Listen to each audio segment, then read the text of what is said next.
Listen closely, my dear sister, my dear brother.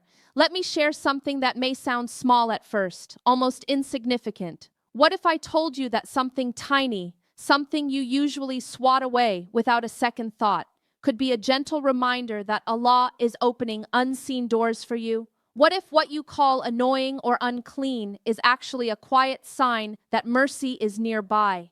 And what if, in the rush to destroy it, you rush past a lesson meant just for you? I know this sounds unusual. Just stay with me for a moment. We live in a world where money is chased relentlessly. We run after it. We lose sleep over it. We cry quietly because rent keeps rising. Food costs more every month, and life feels heavy.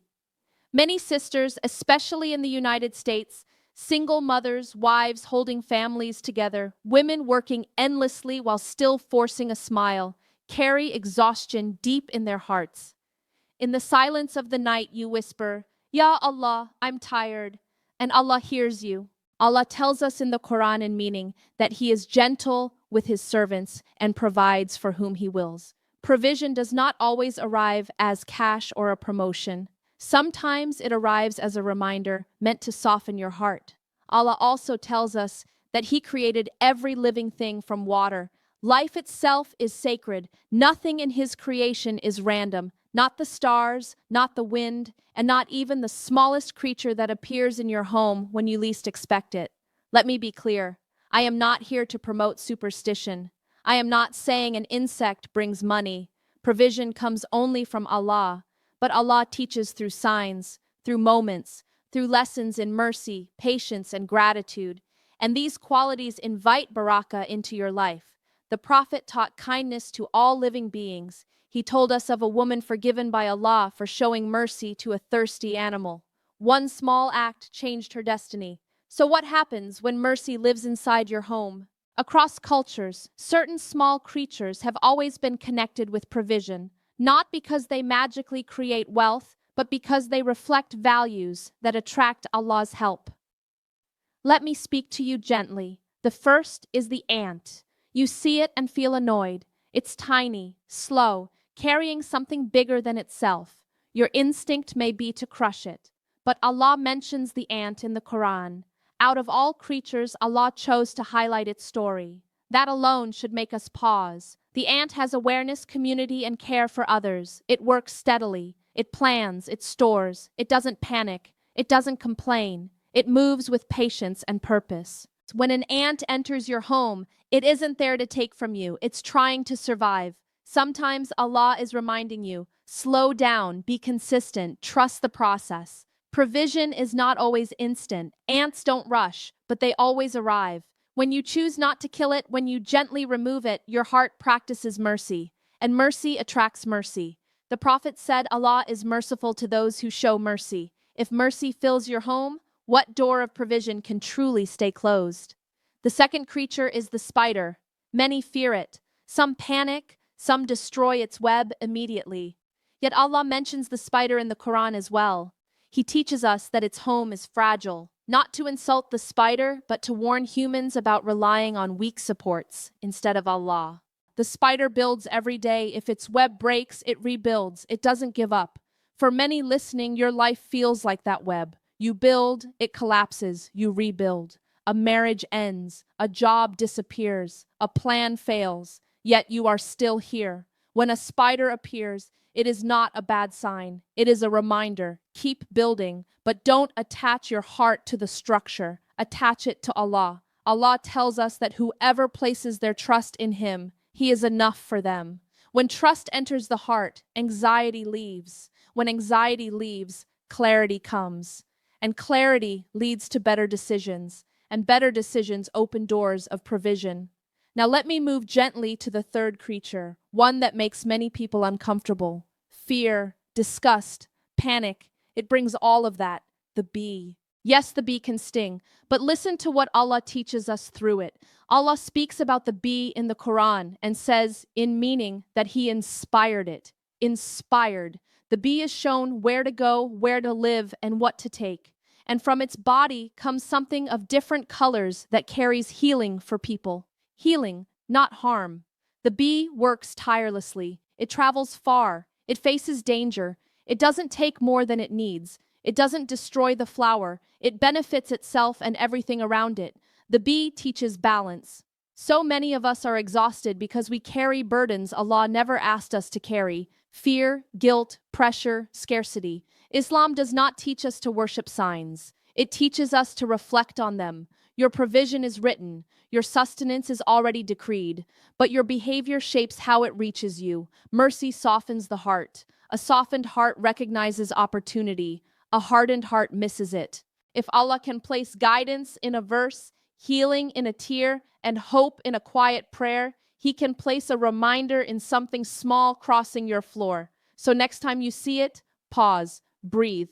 Remember Allah, choose mercy, and watch how the atmosphere of your home shifts, how peace settles in your chest, and how the next door begins to open.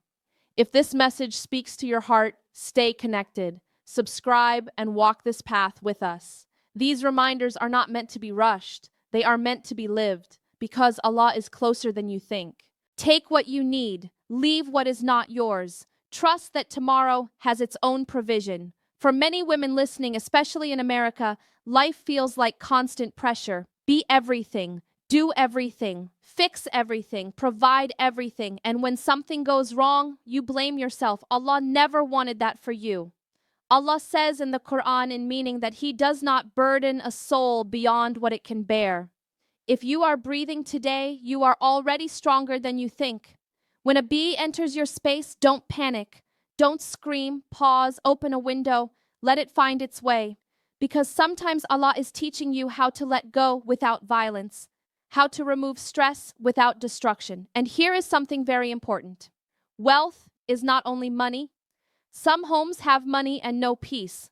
Some homes have peace and little money, but they sleep better. And some homes Allah gives both. Barakah is when little becomes enough. You may earn the same paycheck as someone else, but your food lasts longer. Your car runs smoother. Your children are protected. Your heart feels lighter. That is barakah. And barakah loves mercy. The Prophet taught us that whoever is kind, Allah is kind to them. Kindness is not weakness. Kindness is strength under control. Every time you choose not to kill without need, you train your soul. You tell your heart, I trust Allah. And trust opens doors you cannot see. Some of you listening right now are struggling financially. We're doing your best. You pray, you work, you sacrifice, and still things feel tight. I want you to hear this gently. Provision is not delayed because Allah forgot you. Provision is sometimes delayed because Allah is protecting you from something worse, or because He is preparing your heart for something bigger. Allah says in the Quran in meaning that if His servants knew what He knows, they would choose what He chooses for them. So when something small enters your home and you respond with calm instead of anger, with mercy instead of fear, you align your heart with divine wisdom, and that alignment changes everything. I have met people who told me, when I softened my heart, my life softened. Not overnight, not magically, but steadily. Doors opened, people helped, ideas came, opportunities appeared. Not because of an insect, but because of what the insect awakened inside them: awareness, gratitude, trust. My dear sister, when you walk into your kitchen and see something crawling, remember this moment. Remember that Allah sees you. Remember that He is all tied to your bank account. And my dear brother, when stress makes you harsh, when pressure makes you angry, pause, breathe, lower your hand, because leadership begins with mercy and provision follows those who lead with a soft heart. The home that remembers all becomes a place where angels feel welcome. And when angels feel welcome, goodness increases in ways you cannot measure. So let your home be a place of calm. Let it be a place where even the smallest life is treated with respect. Let it be a place where trust lives. Because when trust lives in a home, fear leaves quietly. And when fear leaves, hope walks in. And when hope walks in, the doors you thought were locked begin to loosen in ways you never expected. But let me speak honestly now with love and a little urgency. Sometimes the problem is not that provision is small. Sometimes the problem is that hearts have become hard. We rush, we shout, we break things, we kill without thinking, and then we wonder why peace has left our homes.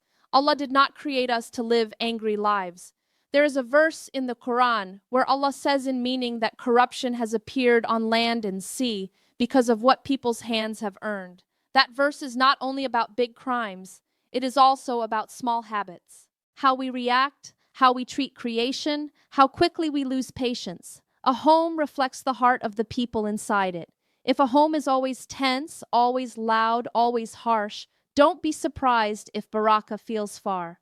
And if a home is gentle, calm, and full of remembrance, don't be surprised if Allah sends ease from places you never planned.